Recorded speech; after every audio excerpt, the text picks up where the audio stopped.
Orthodox Journey.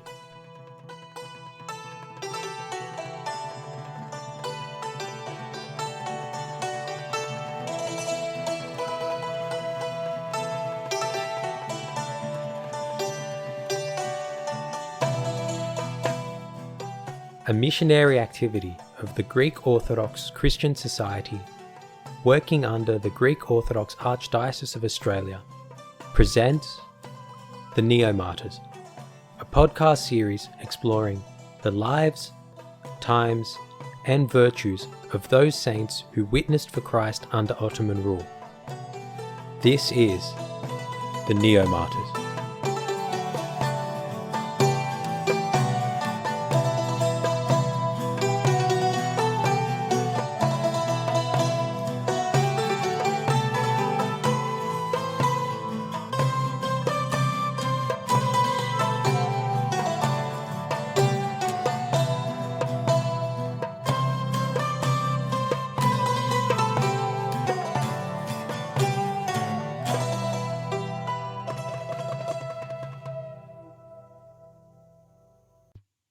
At the end of the Orthodox memorial service for the departed, we pray, "Eternal be the memory." With this prayer, the Church acknowledges the importance of remembering all of its members. It is even more important to remember the saints of the Church, and in particular the Neo-Martyrs, who gave up their lives for their faith in Jesus Christ. Because they were martyred closer to our times, they do not have the same tradition of veneration that a St. George or a St. Nicholas has. Nevertheless, we are blessed with their stories in many ways through divine inspiration, historical recording, our church history and calendar, and through modern means. St. Nicodemus the Hagiorite preserved the memory of many Neo-Martyrs when he wrote and compiled the first Neo-Martyrologion, the book of the lives of the Neo-Martyrs, in 1799. Through his example, we can understand the importance of remembering these saints of our Church. The exploration of the lives and times of the Neo-Martyrs has continued as more and more of them have become known. Leonidas Papadopoulos released a book titled Neo-Martyrs of the Turkish Yoke, with the later edition titled Slain for Their Faith, Orthodox Christian Martyrs under Muslim Oppression. These explored the lives of the Neo-Martyrs. Later, in 2000, Witnesses for Christ by Nomikos Michael Vaporis was published. This book analyzes and passes on the lives of the Neo-Martyrs from the 1430s to the 1860s. This podcast series is another means of preserving the memory of these newer saints of our Church. However, there have been some saints whose lives have been forgotten, either due to time or the loss of writings on their lives. One saint who was lost to the Church for a long while, but was recovered through historical records, was St. Arsenios of Vedia. St. Arsenios was a bishop of Vedia in Macedonia during the 15th century. At the time, the Ottomans were trying to convert Christians to Islam. To protect his flock and help them stand firm, St. Arsenios wrote and preached about the faith. It was because Bishop Arsenios challenged the Turks that he was taken by them and cruelly tortured. First, they immersed him in a deep pit of water and cut off his right hand, the hand with which he had written to strengthen the faith of the Christians. Next, they harshly imprisoned him.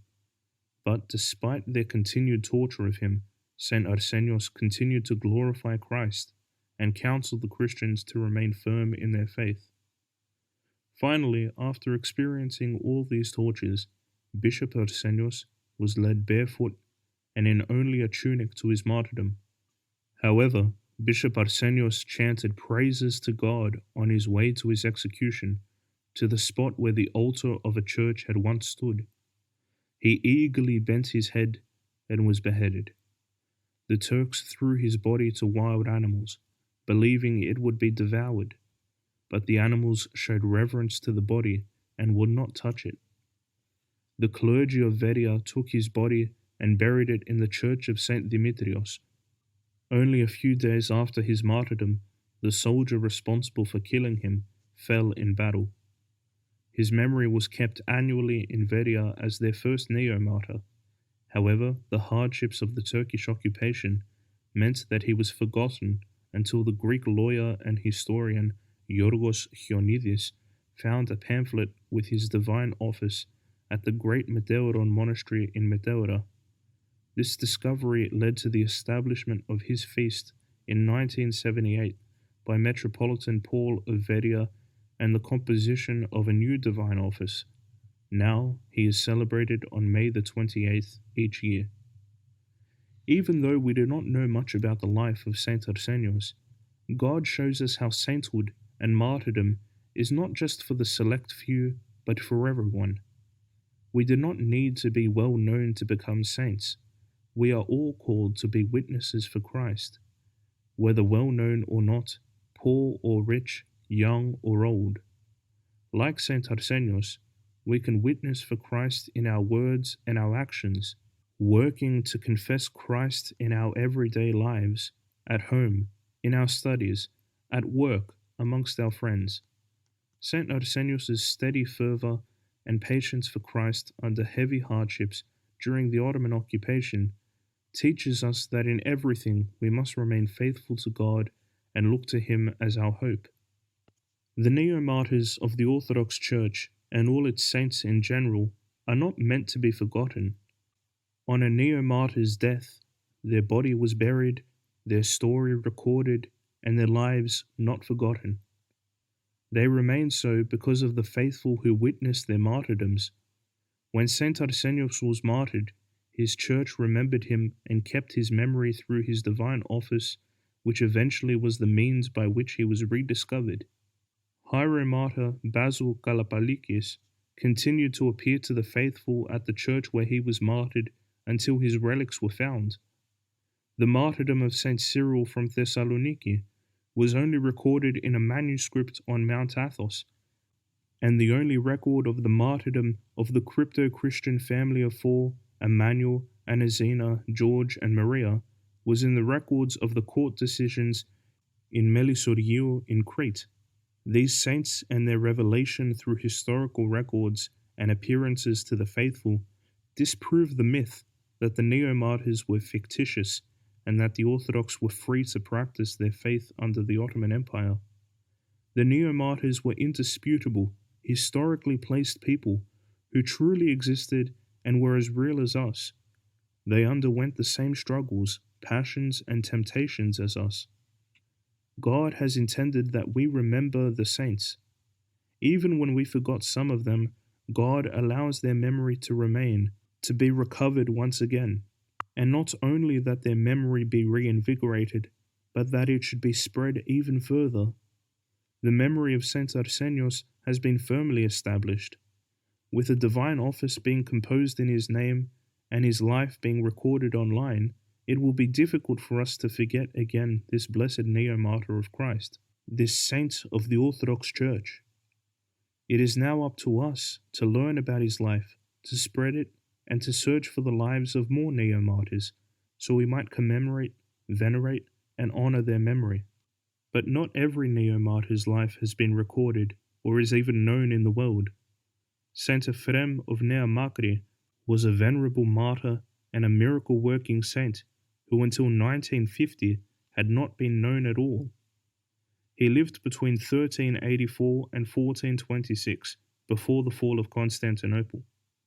What makes Saint Frem truly remarkable is that his relics were divinely discovered 524 years after his death. Throughout the year 1950, Saint Frem's name and life was revealed to the hermit nun Abbess Macaria de Cipri through divinely inspired dreams.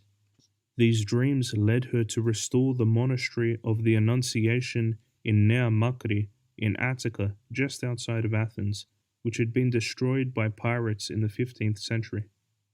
With the local bishop's permission, Abbess Macaria took possession of the partially built chapel and worked hard to clear away the rubble. She prayed as she worked that she might find out more about the monk who had once lived there. Her prayers were answered, and she continued to be urged by a strong thought. Dig up the earth here, and you will find what you are looking for. Finally, a simple cell was revealed under the rubble, with a fireplace, 3 small windows, and a partially ruined wall. When she unearthed the body of Saint Frem, it exuded a beautiful scent, and Abbess Macaria knew that she had stumbled upon the saint who had appeared to her. Venerating his body as a holy relic, Abbess Macaria put them in a case over the tomb. However, whilst she was in Vespers that evening, she heard footsteps behind her. Turning around, Macaria saw Saint Frem for the first time, tall, with small dark eyes, a long dark beard, and wearing monk's clothes. He was holding a flame and blessing her with his other hand. He told the abbess to move his relics to the church. The abbess did so, and ever since Saint Frem has been visited by the faithful and performed many miraculous works. On the site of his life and martyrdom, the monastery of the Annunciation of Our Lady was refounded, and Saint Frem was officially canonized in 1998. According to Metropolitan Panteleimon of Attica, it was the faith of the pious people who continued to visit Saint Frem's monastery and who visited him for healing that acted as a proclamation of his sainthood. According to the dreams revealed to Abbess Macaria, Saint Frem was born on September the 14th, 1384, in Tricala, Thessalia, as Constantinos Morphis. His father died when he was only a young boy, leaving his mother a widow with 8 children. To protect Constantinos from being stolen by the Ottomans to join the Janissaries, when he was 14 years old, his mother sent him to the monastery of the Annunciation of Our Lady on Mount Amomir, Attica, to become a monk. There he was tonsured with the name Ephrem and ordained a priest. He flourished at the monastery and grew in his faith and his love for God. However, in 1416, the Turks invaded Attica, and the Duke of Athens was forced to submit the region to the rule of the Sultan. The monastery was destroyed in 1424 by marauding Ottoman troops, and the monks were massacred. Ephrem, not being at the monastery at the time, but at his cave in prayer, returned after the slaughter and was aghast and agonized to see his fellow monks dead. However, instead of leaving, he continued to live among the monastery's ruins as a hermit and continued his life as a monk. The next year, on September the 14th, the feast day of the Holy Cross, Ephrem was captured in another Turkish raid and held captive. For over 8 months, he was tormented every day in prison. He was finally martyred on May 5th, 1426, when the Turks hung him upside down from a tree and hammered his feet and head, and impaled one of his eyes with a burning stick. It is believed that a mulberry tree within the re-erected monastery is where the saint was hanged. Saint Ephrem has performed many miracles since his discovery. He has healed many people with incurable diseases, reconfirmed the irresolute faith of others, saved people from danger and fire, consoled those in affliction, and revealed to them his own sufferings, which he endured for the love of Christ, to strengthen them. Saint Ephrem delights in healing those who call on him. One man, a soldier named Vasily, who was an atheist with no relationship to the church, remembers buying a home and on entering it, smelling a heavenly fragrance. He could not, however, find the source of this scent. Soon after, it was discovered that his liver had been completely destroyed. Whilst in the hospital, he felt a great need to pray, and when told about the monastery of Saint Frem in Neomartyrs, he snuck out of the hospital to visit the monastery without knowing where it was. He was led to the monastery through a vision by Abbess Macaria and smelled the same heavenly fragrance which he smelled at his house and which he realized was the scent of Saint Ephrem's relics. On reaching the saint's grave, he fell before it and confessed his sins, begging for his life. When he returned to the hospital, his biopsy showed that he had been healed. Leaving the hospital, he intended to go back to the monastery to thank the saint for saving his life, but he forgot. Vasily soon noticed bruises on his body, and going to the hospital for answers, he received a dire result. In response, he returned to the monastery of Saint Frem to beg forgiveness for not keeping his vow to return, and once more asked the saint for his life, as he was still young. He spent his time praying and asking for the saint to heal him, but testing showed his condition had worsened and he soon fell into a coma. One night, whilst he was at the edge of death, Vasily suddenly smelled an aroma of incense, which he had been visited with before. His room brightened, and Saint Frem appeared to him, crossing him 3 times and saying, "Now I will receive you."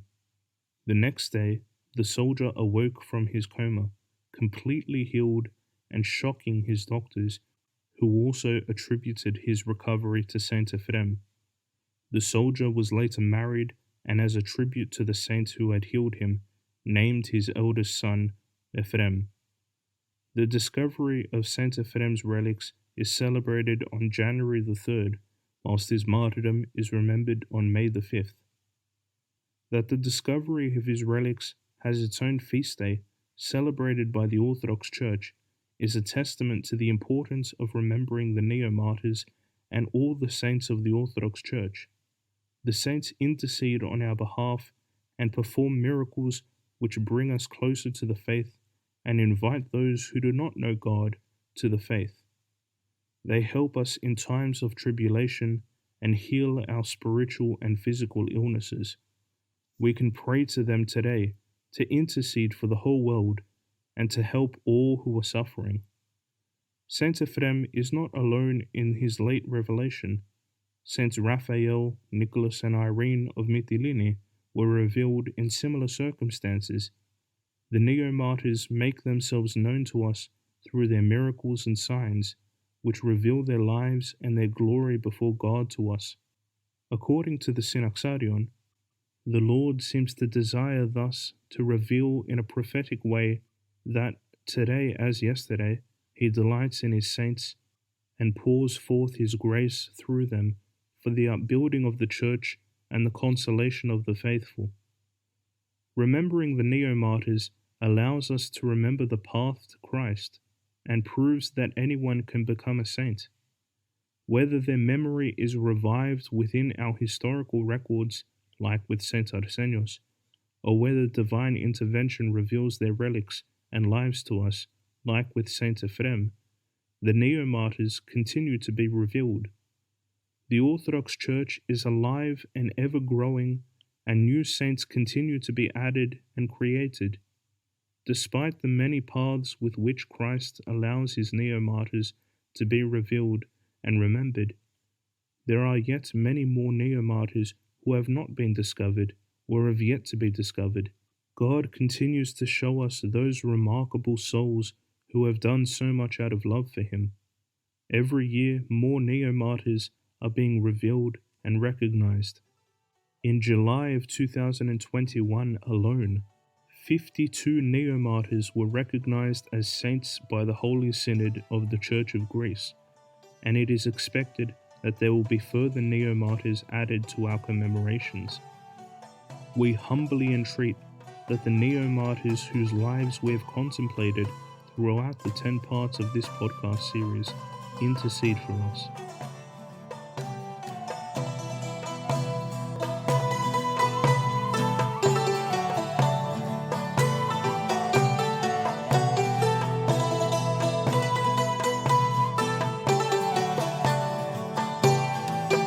We hope you've enjoyed this edition of the Orthodox Journey.